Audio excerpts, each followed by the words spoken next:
오늘도 예배의 자리에 나오신 여러분들에게 하나님의 큰 평강이 함께 하시길 주님의 이름으로 축복합니다. 우리 앞뒤 좌우에 계신 분들과 인사를 나눕시다. 참 잘 오셨습니다. 함께 예배드림이 힘이 납니다. 우리 한 번 더 인사합시다. 메리 크리스마스. 하나님의 위로하심이 이 땅 가운데에 참으로 믿는 자들을 통해, 하나님이 택하신 자들을 통하여 기쁜 소식이 전달되어지고, 또 하나님의 나라가, 또 하나님의 은혜가, 하나님의 사랑이 확장되어져 가고 전달되어지는 놀라운 은혜가 우리들을 통하여 이루어지길 소원합니다. 오늘 이 말씀을 통해서 하나님의 은혜를 입은 자, 그가 누구일까?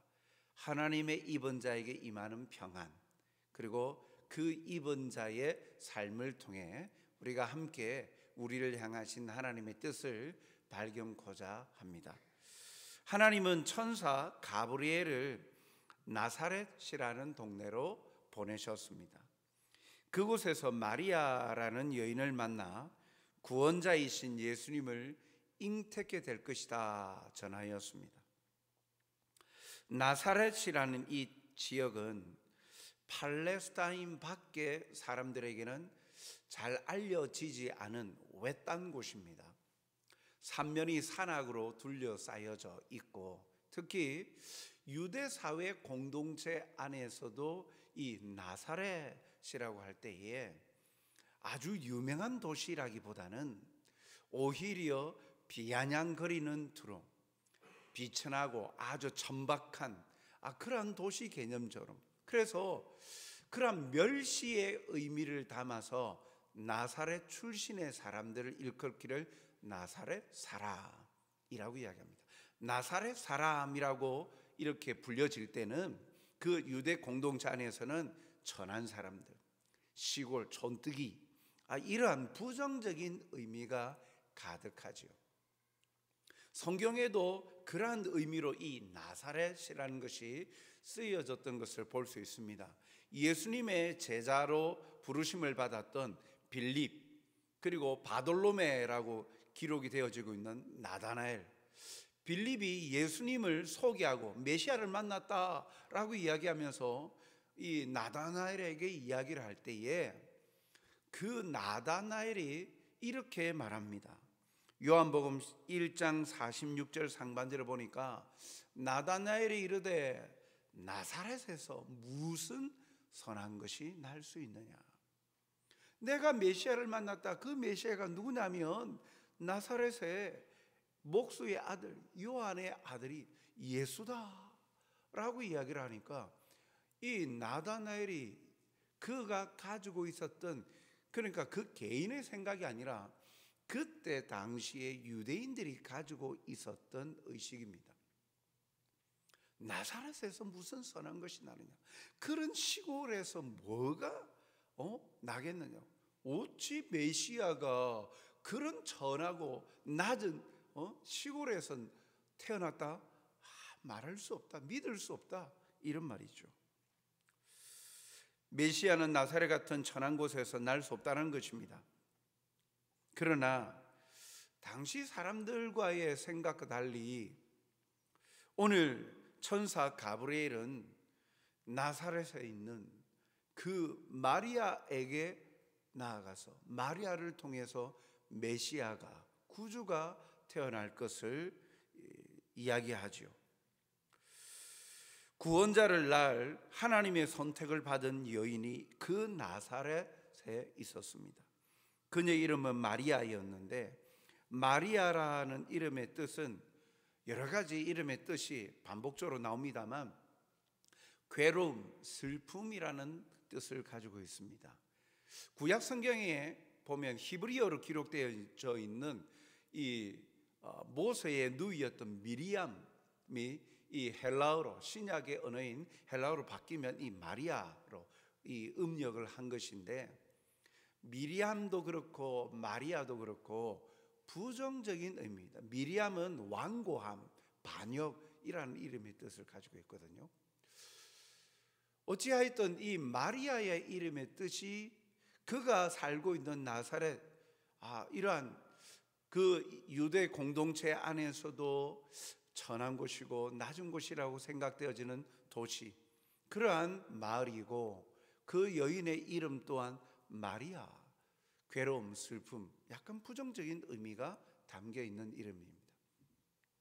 사실 우리가 이 말씀을 읽을 때마다 이 이름에 대해서 이야기할 때에 이 유대 사회의 이름, 부모들의 신앙의 고백이 담겨 있는, 그래서 우리 자녀가 이렇게 살았으면 좋겠다라는 신앙의 고백이 담겨 있다라고 우리가 자주 언급을 하였죠.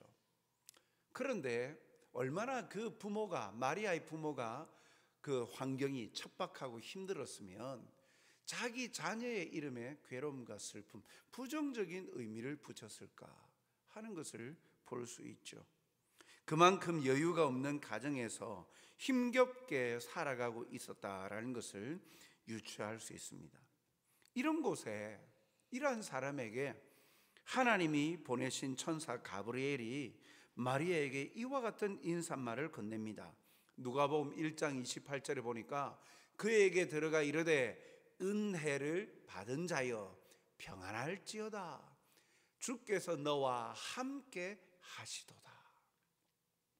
이미 너는 은혜를 받은 자다. 확정적으로 그렇게 인사말을 건네면서 그렇기에 평안할지어다, 주의 평강이 너와 항상 함께 있을 것이다 라고 하면서 주께서 너와 함께 할지어다, 주님이 항상 너와 함께 하실 것이다 라고 인사말을 건넵니다. 이런 인사를 받을 만한 자격이 없다라고 마리아는 놀랍니다. 이렇게 응대하죠. 1장 29절에 처녀가 그 말을 듣고 놀라 이런 인사가 어찌함인가 생각합니다. 지금까지 이러한 인사말을 받아본 적이 없는 것이죠.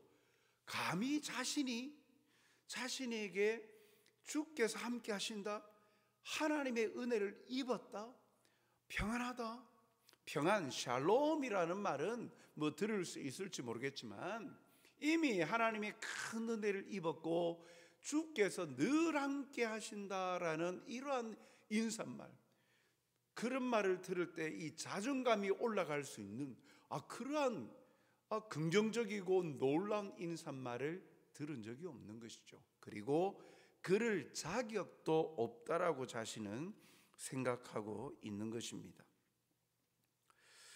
친족 엘리사벳을 만나서 하나님을 찬양하는 내용에서도 마리아가 자신에 대해서 가지고 있는 이런 이미지가 어떠한지를 알 수가 있습니다. 누가복음 1장 48절에 보면 그의 여종의 비천함을 돌보셨습니다. 보라, 이제후로는 만세의 날을 복이 있다 일컬이로다. 여종의 비천함을 돌보셨다. 자신을 비천하다라고 여겼던 자였습니다. 무엇보다도 천사는 마리아가 하나님의 은혜를 입은 자이고 그 은혜 가운데 있음을 다시 한 번 더 선포하였죠. 누가복음 1장 28절 그에게 들어가 이르되 은혜를 받은 자여 평안할지어다, 주께서 너와 함께 하시도다.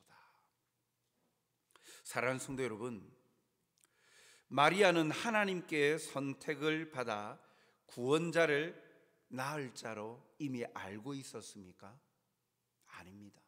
마리아가 놀라서 하는 반응을 보면 마리아는 전혀 이러한 것을 예상할 수 없었고 예상할 수도 없었던 상황이죠. 그의 삶이 거룩한 하나님의 아들을 잉태할 수 있는 그 어떠한 자격도 없었습니다. 그가 표현하듯이 나와 같이 비천한 종이, 나와 같이 비천한 사람이, 낮고 낮은 사람이 어찌 하나님의 아들을 잉태할 수 있습니까? 라고 하는 말들을 통하여서도 알 수 있습니다. 통상적으로 메시아는 비천한 곳에서 태어나지 아니하고 존귀한 곳에서 태어날 것이다 라고 생각하죠. 그러나 하나님의 이 놀라운 은혜는 유대인들에게 멸시받는 곳 나사렛에서 살아가는 한 비천한 여인에게 임한 것입니다. 마리아가 그 은혜를 입을 만한 어떠한 자격이나 조건을 갖춘 것이 아닙니다. 오히려 우리가 지지난주에 살펴보았던 것 같이 메시아라면 자기의 친족 엘리사벳, 사가랴, 이 제사장 가문, 그 당대의 종교적인 지도자였던 제사장 가문에서 태어나면 그래도 이해할 수 있지 않겠습니까? 오히려 세례 요한이 메시아로 태어나는 것이 이상하게 여기지 않을 만한, 그렇지, 메시아는 영적으로 종교적으로 지도자 가문에서 이렇게 태어나는 것이 맞지, 그렇구나, 메시아가 났구나, 많은 사람들이 수긍할 수 있지 않을까요? 그런데 오히려 나사렛, 전시 여기는 도시, 시골, 그곳에 비천한 여종, 제사장 가문도 아닙니다. 그러한 이 천하다고 여기는 이 마리아에게서 태어났다라는 거죠. 이것은 하나님의 일방적인 주권적인 선택에 의해서 하나님의 은혜가 주어진 것이죠. 사랑하는 성도 여러분, 우리의 처지가 힘들고 비천하다고 인생을 포기하거나 낙담하지 않을 이유가 바로 여기에 있습니다. 마리아는 자신을 비천한 계집종이라 하였지만 주께서 함께 하심으로 복이 있는 자라고 자신은 노래하고 찬양합니다. 누가복음 1장 48절 말씀을 다시 보면 그의 여종의 비천함을 돌보셨습니다. 보라, 이제 후로는 만세의 날을 복이 있다 일컬음이로다. 만세후로는 복이 있다, 복이 있는 자라. 세상적으로 사회적으로 내세울 것 없다 할지라도 이러한 천한 자를 하나님께서 오히려 택하셔서 하나님께서 놀라운 은혜를, 하나님의 사랑을 보여주시는 이 사실을 볼 때 하나님의 일하시는 것이 세상적인 방법이나 기대나 관점대로 그렇게 이루어져 가는 것이 아니구나. 세상 사람들은 우리가 일반적인 사회의 통념적인 생각으로 볼 때는 그래도 가지고 그리고 부유하고 능력이 있는 자, 그들을 통하여 하나님이 일하시고 또 더 크게 역사하실 것처럼 보여지지만 오히려 예수님이 태어나시는 구원자로 오시는 그 과정 속에서 보십시오. 하나님이 사용하신 방법은 우리의 통념적인 생각과는 다릅니다. 오히려 이것을 통해 우리에게 위로가 되는 것이에요. 내가 살아가는 환경이 이래서 나는 소망이 없어. 내가 가진 것이 없어서 다른 사람보다 뛰어난 것이 없고 모든 것이 비천하고 모든 것이 모자라고, 그래서 내 인생은 참 실패작이야. 그래서 소망 없고 또 그러한 낙담하며 살아갑니까? 그러나 세상적인 눈으로 바라볼 때는 소망 없다고, 투자 가치가 없다고, 바라볼 의미 자체도 없다고, 무의미하다라고 바라보고 평가 내릴지 몰라도 하나님은 아니는 거예요. 하나님 편에서는, 하나님은 이 예수 그리스도를 태어나게 하시는 그 과정들을 통하여서 선택하신 자를 통해 볼 때도 약한 자를 들어서 강한 자들을 부끄럽게 만들어, 가진 자들, 없는 자를 통하여 가진 자를 부끄럽게 만들어 가시는 세상의 관점과 통념이 아니라 하나님의 방법대로 일하신다는 사실, 이 사실을 기억할 때 참으로 이것이 세상적으로 사회적으로 내세울 것이 없다 할지라도 주님은 우리와 함께 하시고 하나님의 선택함을 받은 하나님의 자녀가 되었다는 사실에서 우리는 감사하지 않을 수 없습니다. 이것이 얼마나 큰 은혜요 복인가 하는 것을 깨달아야 하죠. 왜요? 현재의 나의 형편이 아니라 나와 함께 하시는 주님으로 인하여 하나님의 은혜가 임하고 하나님의 역사가 나타나기 때문이죠. 누가복음 1장 28절 하반절에 주께서 너와 함께 하시도다. 비천한 종이었지만 주님이 함께 하심으로 오히려 만대에 이르러서 자신을 복 있는 자로다 일컬음이로다 라고 찬양하는 마리아의 고백이요. 내세울 것 없는 나라 할지라도 주께서 함께 하시면 나는 귀한 자, 존귀한 자가 되고 하나님의 역사가 나타나는, 하나님의 은혜가 임하는, 하나님의 놀라운 긍휼과 자비가 나타나는 하나님의 존귀한 존재가 된다라는 사실이지요. 주님이 함께 하심이 큰 은혜와 행복임을 깨닫고 누리고 살아가는 우리 모든 분들이 되시길 주님의 이름으로 축복합니다. 천사는 이 인사에 이어서 마리아가 잉태할 것이고 그 잉태하는 이가 하나님의 아들이요 만왕의 왕으로 오실 메시아 되실 예수님이심을 증거합니다. 누가복음 1장 31절, 32절, 33절 말씀을 보니까 보라 내가 잉태하여 아들을 낳으리니 그 이름을 예수라 하라. 예수 구원이라는 이름이죠. 32절에 그가 큰 자가 되고 지극히 높으신 이 하나님입니다. 지극히 높으신 하나님의 아들이라 일컬어질 것이요. 33절 영원히 야곱의 집을 왕으로 다스릴 것이며 그 나라가 무궁하리라. 야곱의 집은 이스라엘을 말합니다. 이 지금 현재 이스라엘 나라에만 국한된 것이 아니라 하나님의 나라, 하나님의 택한 백성들의 나라, 그 나라는 영원할 것이다. 그 나라의 왕으로 오시는 이시다 라고 말씀하고 있죠. 이 놀라운 소식을 들은 마리아의 반응은 어떠합니까? 34절에 마리아가 천사에게 말하되 나는 남자를 알지 못하니 어찌 이 일이 있으리까? 아니 아직 약혼은 하였지만 약혼하고 이스라엘은 약혼의 일정 기간 1년이나 6개월 일정 기간이 지난 다음에 정식으로 결혼합니다. 그러면 합방을 하고 같이 동거하는 것이에요. 그런데 약혼은 하였지만 아직 동거 기간이 아닌 거예요. 아니 아직 정식적으로 결혼을 하지 아니하였는데 어떻게 내가 자녀를 낳을 수 있습니까? 잉태할 수 있습니까? 하는 것이죠. 불가능하다라는 것입니다. 그러나 하나님의 일하심은 이 연약한 인간의 생각에 가둘 수 없습니다. 인간의 생각을 넘어섭니다. 뭐라고 천사가 말합니까? 35절에 천사가 대답하여 이르되 성령이 내게 임하시고 지극히 높으신 이의 능력이 너를 덮으시리니 이름으로 나실 바 거룩한 이는 하나님의 아들이라 일컬어지리라. 인간적인 방법으로 자녀를 낳을 것이 아니라 성령으로 잉태될 것이다 라고 말씀하고 있는 것입니다.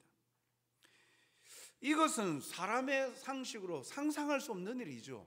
아니 어떻게 남자와의 관계를 통해서 자녀가 태어나지 아니하고 어찌 처녀의 몸에 성령으로 잉태된다고 아이를 가질 수 있을까? 상식을 벗어나고 불가능한 일이죠.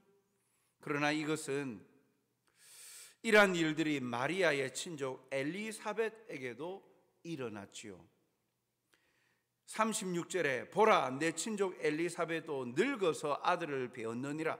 본래 임신하지 못한다고 알려진 이가 이미 6달이 되었나니 하나님의 능력으로 이 엘리사벳에게도 자녀를 잉태할 수 없는 노산, 이런 이미 태가 끊겼다라고 볼 수 있는 그러한 노령의 나이에도 자녀를 잉태했다. 그 일을 행하시는 하나님, 이제는 너에게는 성령의 감동하심으로 성령으로 말미암아 잉태하게 될 것이다 라고 말씀하는 거죠. 사랑하는 성도 여러분, 하나님은 인간의 생각을 뛰어넘는 불가능을 가능하게 하시는 전능하신 능력의 하나님이십니다. 때때로 우리는 하나님을 우리 생각에 가두려고 하는 오류를 범할 때가 많습니다. 내 생각에는, 내 경험에는, 내가 생각해서 판단하기에는. 그래서 말씀을 읽을 때나 신앙생활을 할 때에 항상 자기의 생각과 판단 속에 하나님을 가두려고 할 때가 참 많아요. 우리는 인지하지 못한 채 그렇게 할 때가 많다는 거죠. 아니, 그건 불가능할 것 같아요. 아니, 그건 말도 안 되는 말이지. 어떻게 그런 일이 일어날 수 있겠어? 아니, 어떠한 조짐도 일어나지 아니하잖아. 내 삶에 어떠한 일도 나타나지 않는다. 마치 나만 장군이, 선지자가 강에 가서 7번 몸을 담그라 하니까, 아니, 자기 생각에는, 내 생각에는 자기의 그 문둥병 들렸던 데다가 안수하고 이렇게 뭔가 기도하면 쫙 낫고 이래야 되는데, 자기 나라 강보다도 맑지도 아니하고 그러한 조그만 개천과 같은 그 강에 가서 몸을 담그라고? 그것도 7번이나? 내 생각에는 마치 그와 같죠. 자기의 경험과 생각에. 그러나 나만 장군이 말씀대로, 선지자의 말대로 7번 몸을 잠그니까 피부가 아이의 피부와 같아졌다. 마치 이와 같은 일들이 버젓이 우리 가운데 일어나고 있지 않습니까? 마리아가, 아니, 어떻게, 나는 아직 남자를 알지 못하는데 어떻게 잉태할 수 있습니까? 그러나 하나님은 인간의 생각을 뛰어넘고 인간의 생각에 가두어지는 분이 아니시라는 사실입니다. 아무리 생각해도 답이 없고 불가능하면 사람들은 포기하려 합니다. 그러나 하나님이 엘리사벳의 불가능한 임신을 가능하게 하셨듯이 오히려 마리아에게는 그보다도 더한 성령의 잉태하심으로, 말하심으로 그것을 가능케 하시는 전능하신 하나님이십니다. 왜 예수님은 이렇게 성령으로 잉태되어서 동정녀의 몸에서 태어나셔야만 했을까요? 과학적으로 말이 안 되는 이런 일들을 하나님은 하려 하셨을까?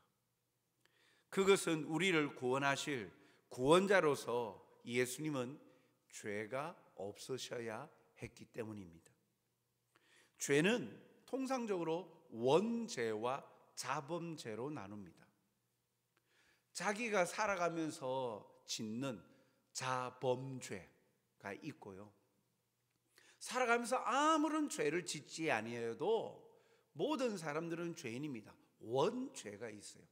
아담과 하와가 하나님 앞에 선악과를 따먹지 말라 하였는데 불순종함으로 죄를 지었던 그 원죄는요, 남자와 여자 사이에 태어나는 모든 후손들에게, 모든 인류의 원죄가 전가되어집니다. 그래서 갓난아기도, 금방 태어난 아기도 원죄를 안고 태어나는 거예요. 로마서 3장 23절에 모든 사람이 죄를 범하였음에 하나님의 영광에 이르지 못하더니, 그래서 모든 사람이 죄인인 것이죠. 그러나 예수님은 인간적인 방법으로 잉태치 않으시고 성령으로 잉태하셨기에 죄가 없으신 거예요. 만약에 요셉과 마리아의 육신의 관계를 통해서 아이가 태어났다면 예수님도 원죄를 안고 태어나시는 거예요. 그러면 구원자로서의 자격이 없으신 것이죠. 요한 1서 3장 5절에 보면 그가 우리 죄를 없애려고 나타나신 것을 너희가 아나니 그에게는 죄가 없느니라. 왜 예수님은 죄가 없다라고 증거합니까? 원죄도 없으시기 때문이에요. 출생부터 다른 거죠. 우리는 하나님의 일하심을 이러한 우리의 머리로 이해하려 하고 이해되어지는 것을 믿으려고 하는 경향이 있습니다. 그것은 온전한 믿음이 아니죠. 이런 잘못에서 우리는 벗어나야 합니다. 신앙생활하면서 자꾸 내가 가지고 있는 통념적인 그런 체험, 경험, 이것에 자꾸 신앙생활을 도입을 하려고 합니다. 그래서 내가 이해할 수 없는 것, 그 영역에는 발을 내디디려 하지 않습니다. 그건 아니다라는 거죠. 내가 용납하고 수용할 수 있는 부분에는 동조하고 그것을 순종하려 합니다. 그러나 하나님은요, 하나님의 역사는요, 인간의 생각 속에서만 가두어져 있는 제한적인 그런 분이 아니시잖아요. 믿음은 제한적인 경험에서 나오는 것이 믿음이 아니죠. 히브리서 11장 1절에서도 말하고 있는 것처럼 믿음은 바라는 것들의 실상이요 보지 못하는 것들의 증거니라. 바라는 것, 보지 못하는 것, 아직 체험하지 아니하고 경험하지 아니하였으나 그러나 믿음에 실체가 있는 거예요. 그것을 바라고 믿고 의지하고 순종하는 것이 믿음인 거예요. 그럴 때 그 하나님의 역사를 체험할 수 있는 것이죠. 누가복음 1장 37절에 대저 하나님의 모든 말씀은 능하지 못하심이 없느니라. 하나님의 모든 말씀은 능하지 못하심이 없느니라. 이루어지지 않는 말씀이 아무것도 없다. 다 이루어진다.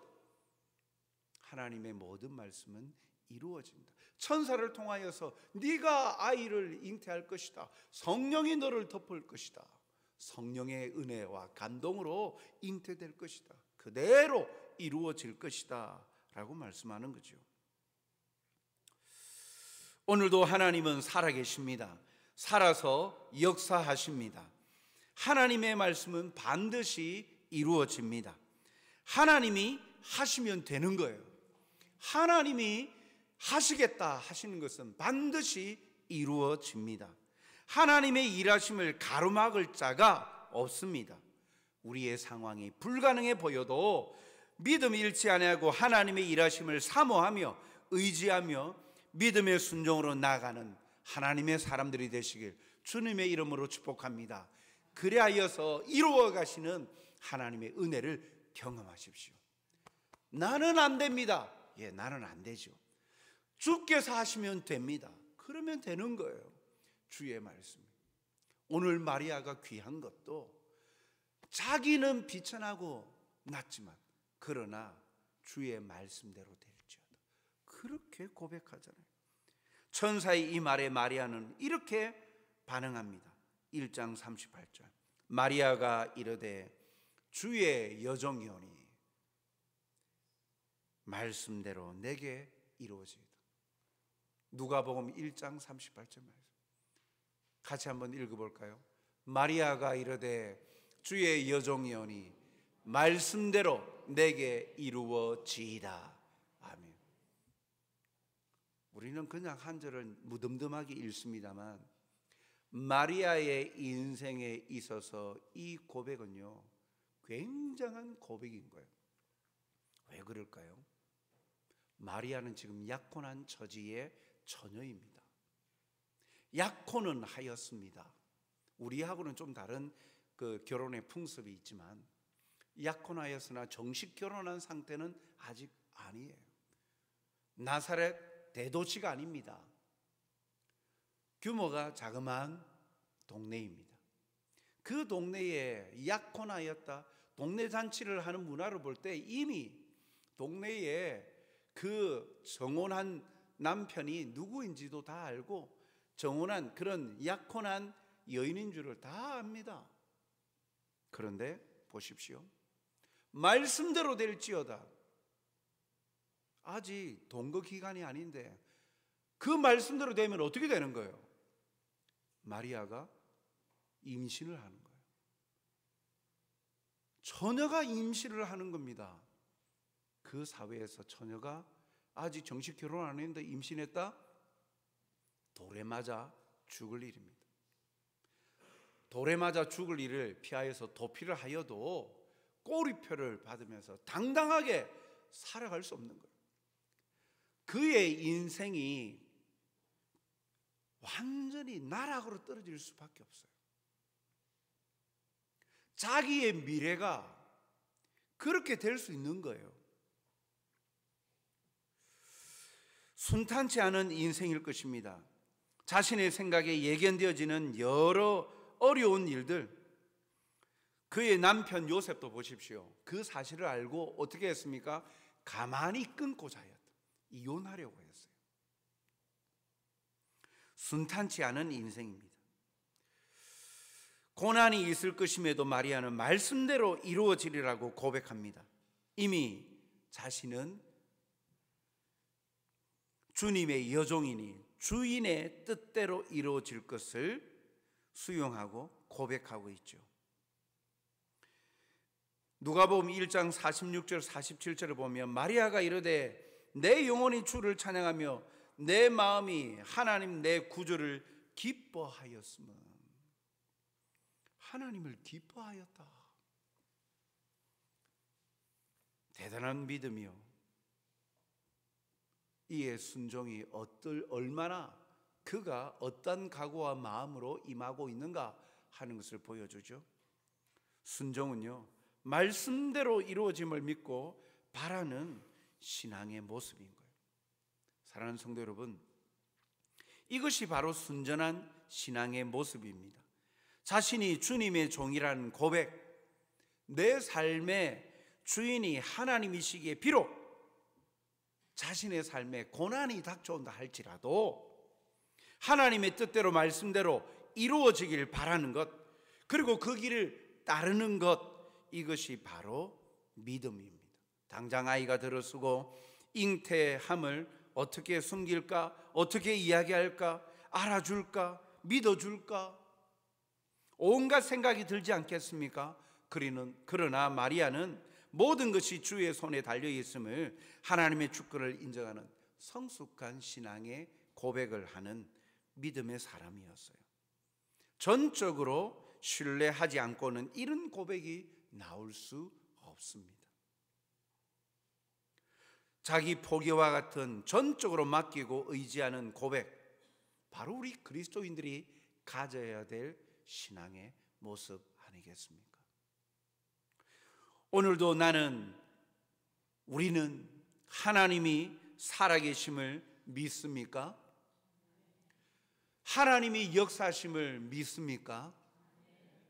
비록 그 말씀대로 따를 때 피해를 입고 손해를 입고 매장당하고 힘듦의 자리에 있다 할지라도 반드시 하나님께서 이루시고 선한 길로 인도하시며 좋은 것으로 선으로 이루어 가시는 하나님의 은혜와 역사를 믿는 자들에게는요, 하나님께서 모든 것을 합력하여 선하게 이루어 가시고 좋은 것으로 채워주신다는 사실, 이것을 확신하고 믿으며 나아가는 하나님의 사람들이 되시길 바랍니다.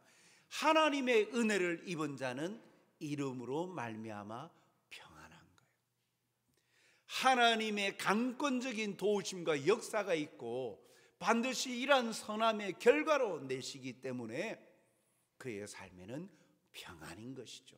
당장 보여지는 모습이 비천하고 연약하고 괴롭고 고통의 자리에 처한 것이 우리의 모습 전부를, 미래를 결정짓는 것이 아니라는 것입니다.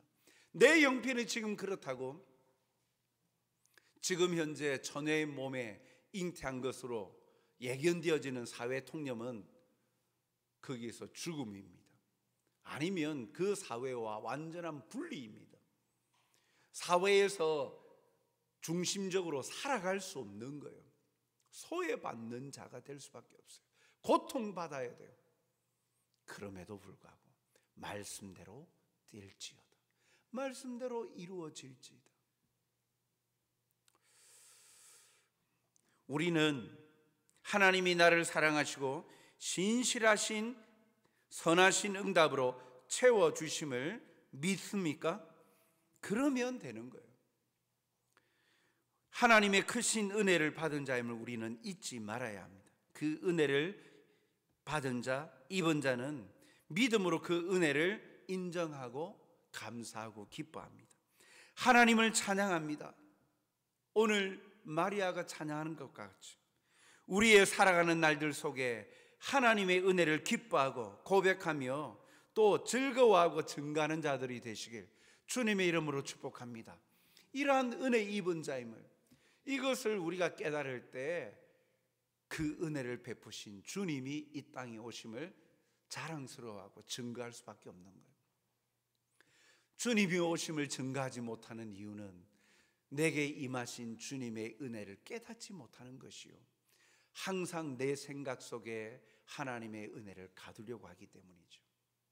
오늘도 이러한 하나님의 말씀 앞에 감사함으로 주님의 은혜를 입은 자답게 하나님을 찬양하며 하나님의 평강을 누리는 행복한 여러분들이 되시길 주님의 이름으로 축복합니다.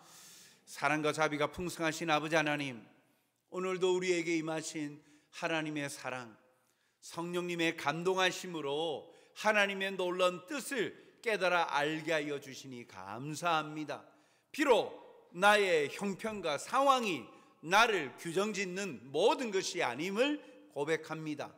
나의 미래는 오히려 주께서 항상 함께 하심으로 하나님의 영광의 자리에 이르게 하시며 하나님의 선택함을 받은 백성으로 매 순간순간 도우시고 선한 길로 인도하여 주시는 주님의 사랑을 날마다 경험하고 깨닫는, 깨어있는 행복자들임을 고백합니다. 아버지 하나님, 이 은혜 가운데에 풍성히 감사하며 기뻐하며 찬양하며 살아가는 자가 되게 하여 주시옵소서. 아버지 하나님, 세상 사람들의 판단과 생각대로 이루어지지 아니한다고, 통념적으로 내 삶에 이루어지지 아니한다고, 나는 부족하고 연약하고 그런 실패자가 되는 것이 아님을 오늘 말씀을 통해 우리에게 보여주셨사오니 오직 주님만을 앙망하며 주의 손에 이끌림 받아 주께서 이루어 가시는 역사를 경험하는 하나님의 신실한 종들이 되게 도와주시옵소서. 오늘도 우리의 처한 형편들 때문에 아파하고 힘들어하고 괴로워하며 낙심하고 마지막 순간까지도 포기하려 하는 그러한 우리의 연약한 자들이 있습니까?